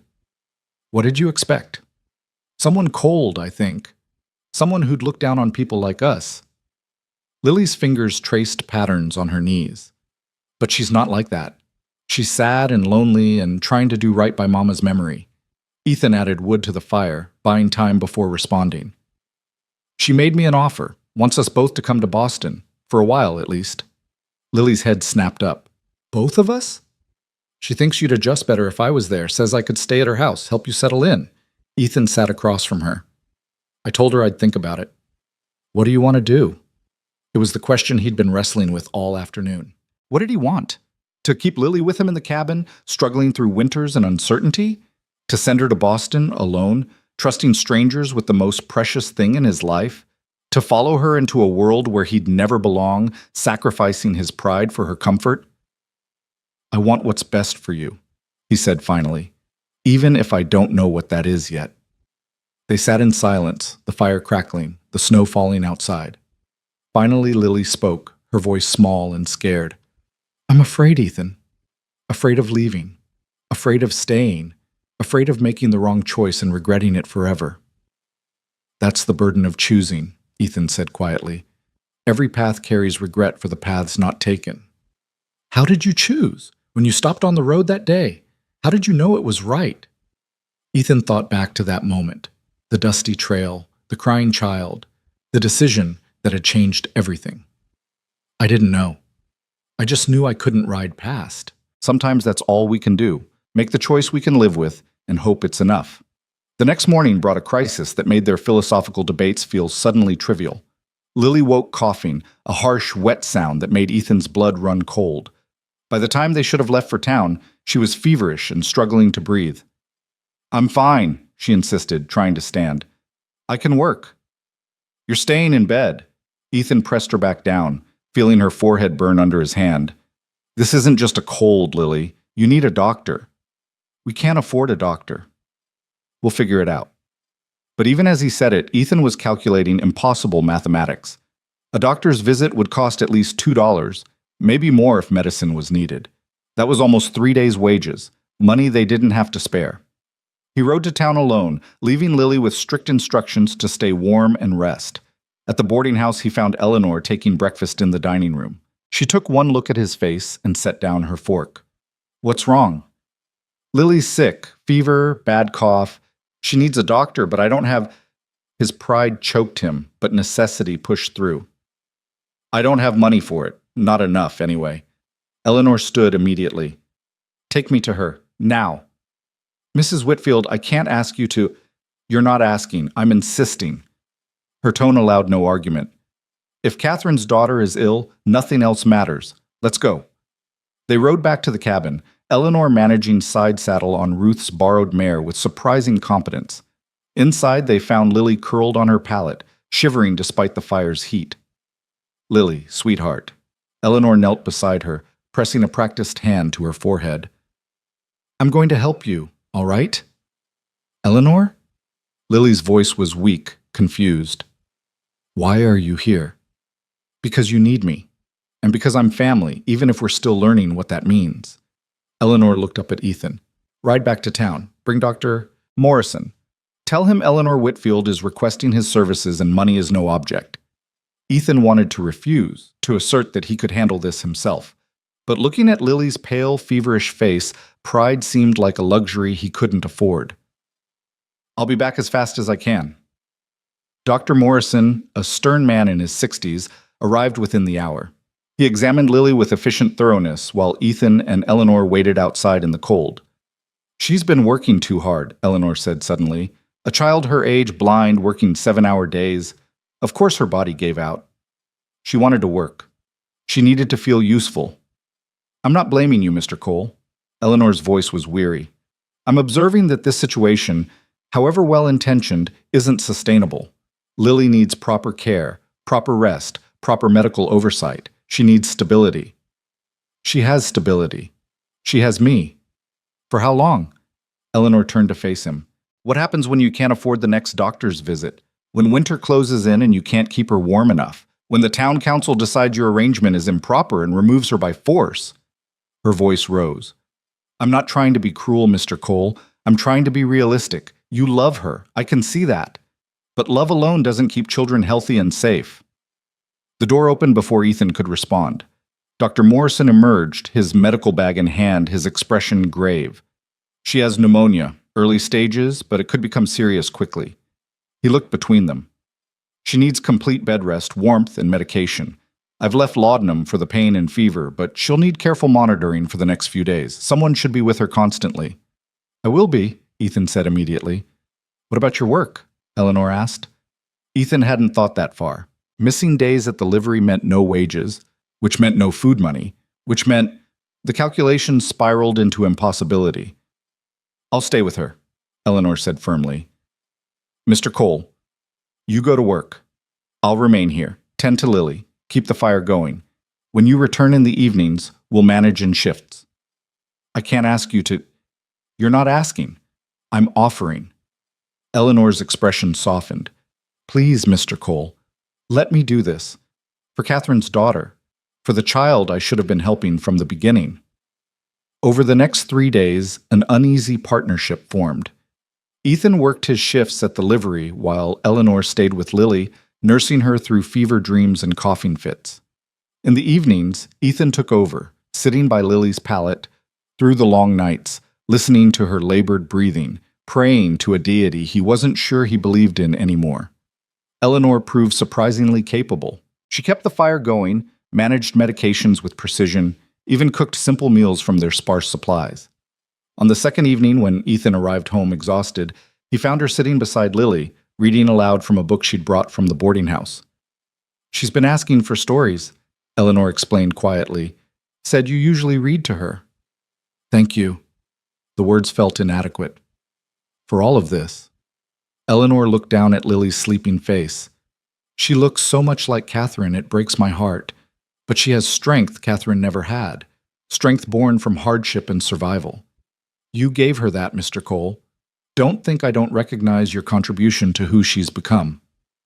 It was the closest Eleanor had come to acknowledging that Ethan had given Lily something money couldn't buy. The recognition eased something in his chest he hadn't realized was tight. On the fourth day, Lily's fever broke. She woke clear-eyed and weak, but breathing easier. Eleanor and Ethan sat on either side of her pallet, exhausted but relieved. You both stayed, Lily said wonderingly. You took care of me together. Of course we did, Eleanor said. You're precious to both of us. Lily was quiet for a moment, her fingers finding Ethan's hand on one side and Eleanor's on the other. When she spoke, her voice was small but certain. I think I need to go to Boston. Ethan's heart cracked, but he forced his voice steady. Are you sure? No, Lily admitted. But Eleanor's right. What happens next time I get sick?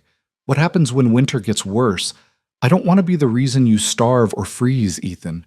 I don't want to be a burden you can't afford. You're not. I am. But in Boston, I wouldn't be. I'd have education, opportunities, maybe even a future that's more than just surviving day to day. Lily's grip tightened on both their hands. But I have a condition. What's that? Eleanor asked. Ethan comes too, for a while at least, until I know I can manage without him. Lily turned her face toward Ethan. You said you'd always come back. Prove it. Come with me to Boston. Don't make me do this alone. Ethan looked at Eleanor over Lily's head. Eleanor nodded slowly, understanding passing between them. They were both being asked to sacrifice. Eleanor to share Lily with someone from her old life, Ethan to leave everything familiar and follow Lily into an unknown future. "All right," Ethan said, the words feeling torn from somewhere deep inside. "All right, Lily. If that's what you need, I'll come." Lily smiled, weak but genuine. "One day at a time?" "One day at a time," Ethan confirmed, and felt Eleanor's hand squeeze his across Lily's sleeping form, a gesture of solidarity between two people who'd become unlikely allies in caring for one remarkable child. Outside, the snow had stopped. The valley lay quiet under its white blanket, beautiful and harsh, like everything worthwhile in this world. And inside the cabin, three people who'd come together through loss and accident began planning a future none of them could have imagined just months before. The decision, once made, moved with the inexorable momentum of water finding its course. Within a week, Eleanor had arranged their passage east, train tickets purchased, accommodations secured, a future mapped out in practical details that left no room for second thoughts.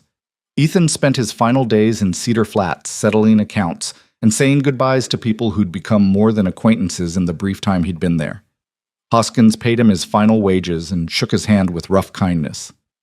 "You did right by that girl," he said. "Not many would have." At the boarding house, Ruth pressed a package into Lily's hands. "Cookies for the train, and something else."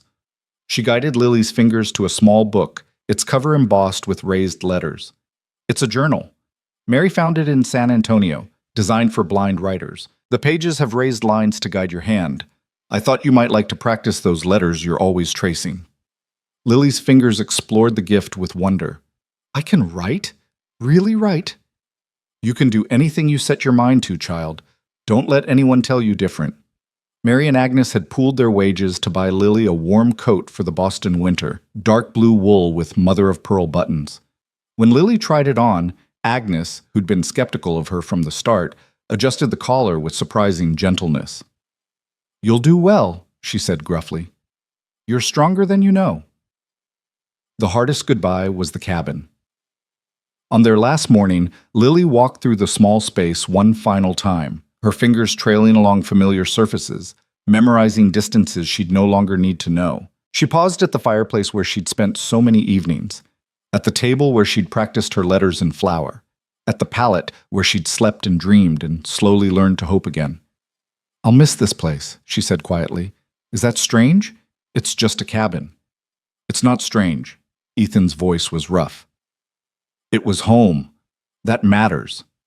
They rode to Cedar Flats together one last time, dancers' hooves crunching through snow that had frozen overnight. Ethan had sold the horse to Hoskins, couldn't take her east, and she deserved an owner who could care for her properly. Saying goodbye to the patient mare who'd carried them through so much felt like severing the last thread connecting him to the life he'd known. The train station was small but efficient, the platform crowded with travelers heading in all directions. Eleanor waited with their tickets and luggage, including a trunk she'd purchased to hold their meager possessions, now supplemented with warm clothes and necessities she'd insisted on providing. "Ready?" she asked, her own expression suggesting she understood this moment's weight. Lily stood very still, her hand gripping Ethan's arm. "What if I don't like Boston?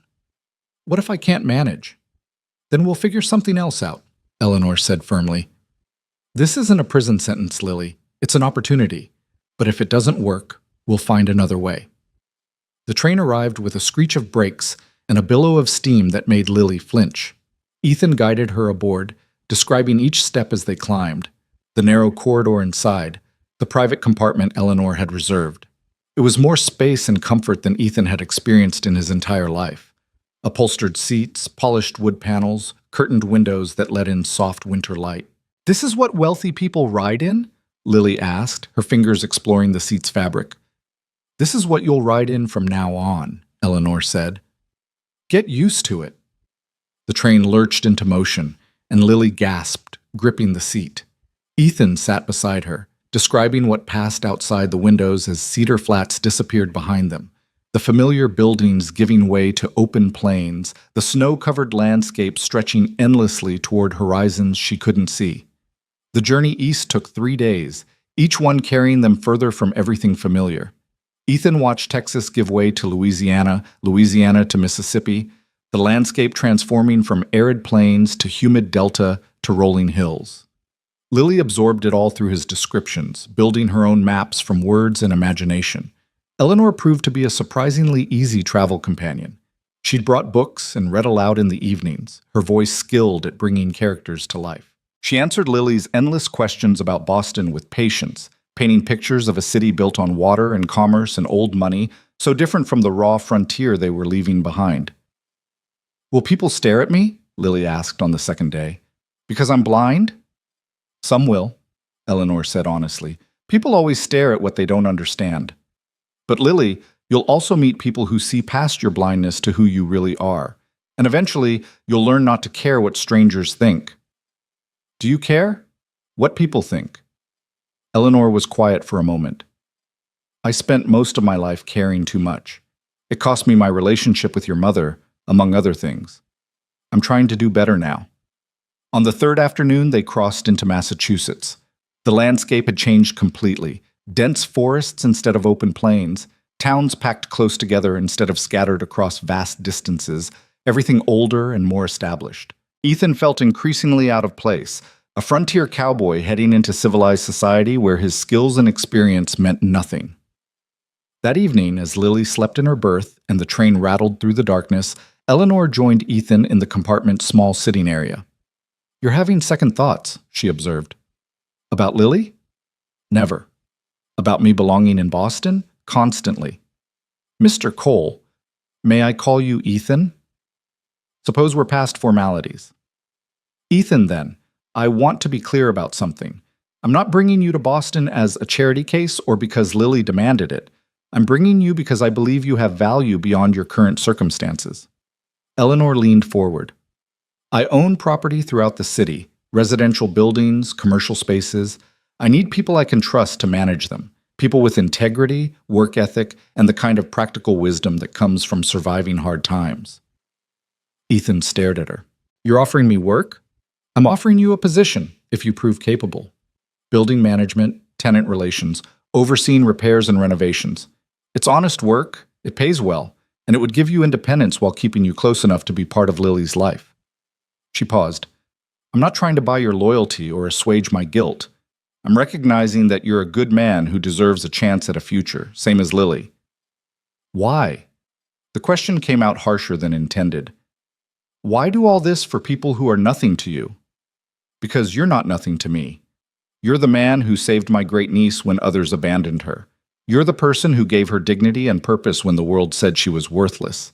That matters, Ethan, more than you apparently realize." They arrived in Boston on a gray December afternoon, the city sprawling along the harbor in a maze of streets and buildings that overwhelmed the senses. Lily pressed close to Ethan as they disembarked. The platform chaos of shouting porters and jostling crowds, completely foreign to a child raised in frontier silence. "Stay with me," Ethan murmured, keeping his hand firm on her shoulder. "Eleanor's got someone meeting us." The someone proved to be a dignified butler named Harrison, who organized their luggage with military efficiency and ushered them into a carriage that made the one Eleanor had arrived in at Cedar Flats look modest by comparison. The ride to Eleanor's home took them through neighborhoods that grew progressively wealthier, culminating in a tree-lined street of massive brownstone houses that spoke of old money and older traditions. "We're here," Eleanor said as the carriage stopped before a 4-story building with iron railings and gas lamps flanking the entrance. Inside was a world Ethan had seen only in magazine illustrations. Marble floors, crystal chandeliers, furniture that was probably worth more than he'd earned in his entire life. Lily clung to his hand, her face pale with overwhelm. "It's too much," she whispered. "Too big, too different. How will I ever learn to navigate this?" "The same way you learned the cabin," Eleanor said gently. "One room at a time, one day at a time. We're in no hurry." The staff, there was staff, multiple people whose job was simply maintaining Eleanor's household, greeted them with varying degrees of curiosity and welcome. The housekeeper, Mrs. Chen, took immediate charge of Lily, guiding her to a bedroom on the 3rd floor that was larger than the entire cabin had been. "Too much," Lily said again, but her fingers were already exploring the space.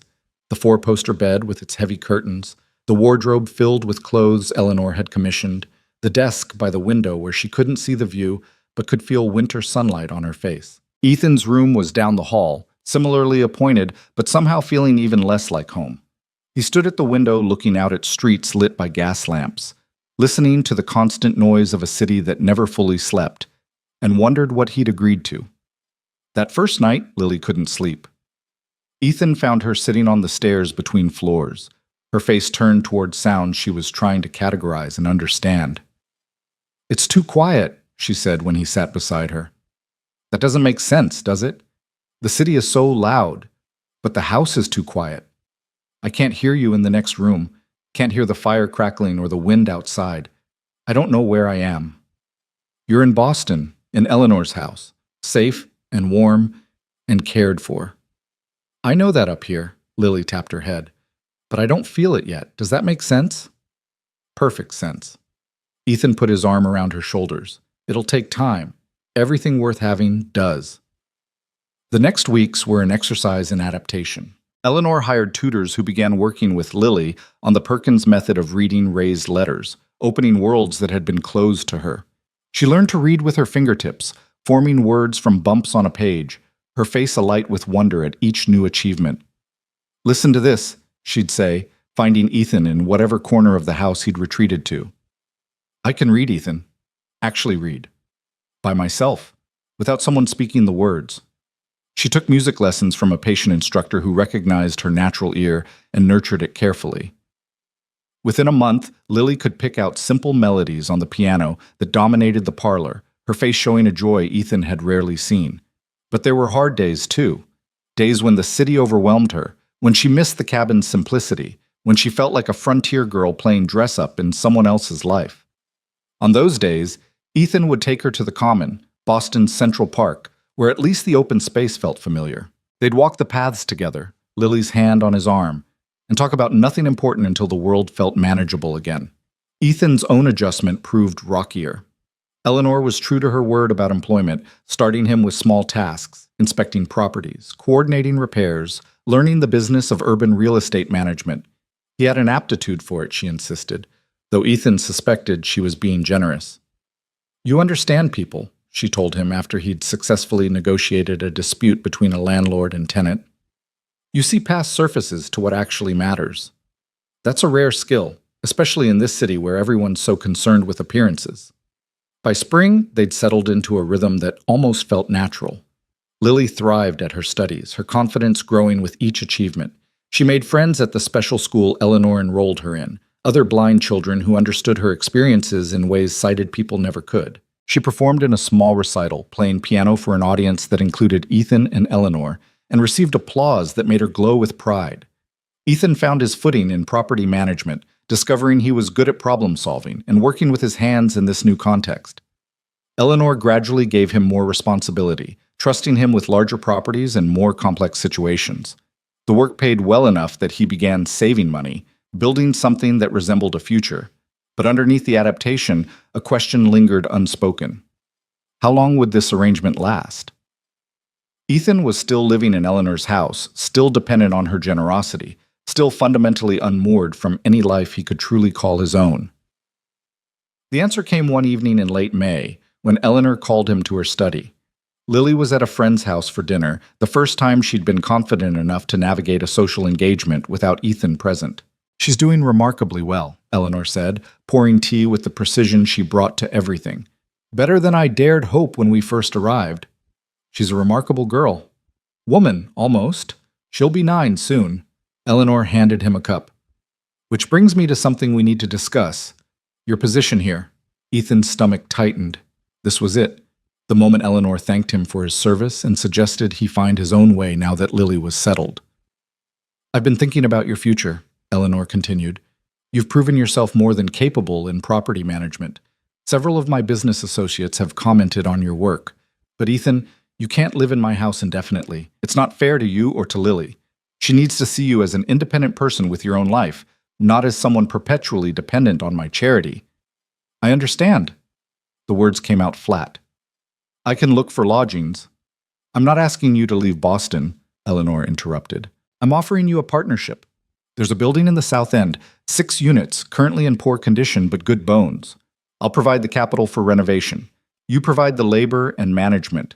When it's finished, we split the rental income. After 2 years, if you choose, you can buy me out and own the property outright.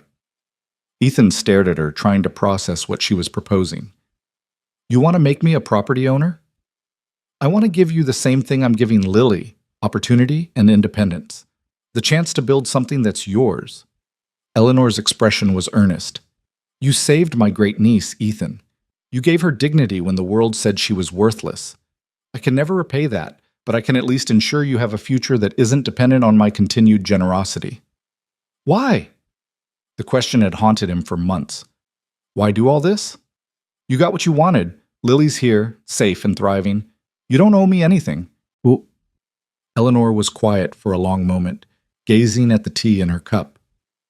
When Catherine died, I thought I'd lost my last chance at family, at mattering to someone beyond my bank balance.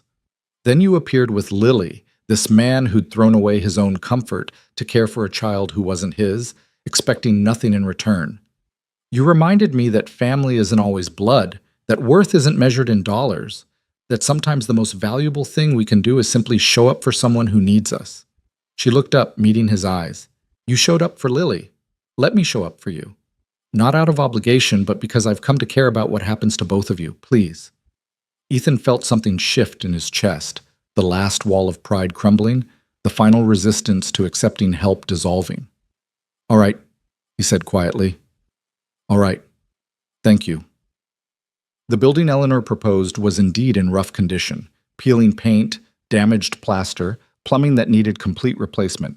But Ethan could see its potential, the solid structure beneath years of neglect. He threw himself into the work with an intensity that surprised him, channeling months of displacement into something productive and real. Lily visited the site regularly, her fingers tracing new walls as they went up, her ears tracking the rhythm of hammers and saws. You're building something, she said with wonder, something that'll last. We're building something, Ethan corrected. You and me and Eleanor, all of us together. By Lily's 9th birthday, the building was habitable. Ethan moved into one of the units, the first place that was truly his in longer than he cared to remember. It was modest compared to Eleanor's mansion, but felt more like home than anywhere he'd been since leaving Texas. That fall, something shifted in Lily. She'd grown taller, more assured in her movements, her features beginning to show hints of the woman she'd become. One evening, walking her home from music lessons, she spoke with unusual seriousness. Ethan, I've been thinking about something. What's that? When you found me on that road, you didn't have to stop. You could have ridden past like everyone else did, but you didn't. You chose me. She was quiet for a moment. I want you to know I chose you too. Back in the cabin, when Eleanor came and offered everything. I could have gone without you, but I didn't. I chose you too. Ethan felt his throat tighten. I know you did. No, I don't think you do. I think you still believe you're just the cowboy who happened to be there. That Eleanor's the real family and you're something temporary. Lily stopped walking, turning to face him with that uncanny ability to find his location precisely. You're not temporary, Ethan. You're not just the person who helped me once. You're my family, the person I choose every day to be in my life. Do you understand? Yeah, Ethan managed. Yeah, I understand. Good. Lily smiled, taking his arm again. Because I'm planning to need you for a very long time. I hope that's all right. That's more than all right, Ethan said, and meant it with everything he had. The years that followed proved both easier and harder than those first difficult months. Lily continued to flourish, her talents developing in directions none of them had anticipated. By 12, she was composing her own music, simple pieces at first but growing increasingly complex. By 14, she'd published her first composition, a piano sonata that caught the attention of Boston's musical community. Ethan's property renovation business grew as well. He took on additional buildings, hired workers, built a reputation for quality and integrity. He never became wealthy by Boston standards, but he achieved something more valuable, self-sufficiency, and the respect of people who'd once seen him as just another frontier cowboy out of his depth. Eleanor remained a constant presence in both their lives. The matriarch who'd brought them together and continued to guide them with wisdom born from her own mistakes and redemptions. She attended every one of Lily's performances, every milestone in Ethan's business, the proud grandmother neither of them had expected but both desperately needed. And on quiet evenings, when the city settled into its version of rest and the world felt manageable again, Ethan would sometimes think back to that dusty Texas road where everything had changed. The girl crying by the roadside, the choice that had seemed impossibly difficult, the future that had unfolded in ways he never could have imagined. He'd ridden away from his old life expecting nothing but more emptiness. Instead, he'd found purpose, family, and a future worth building.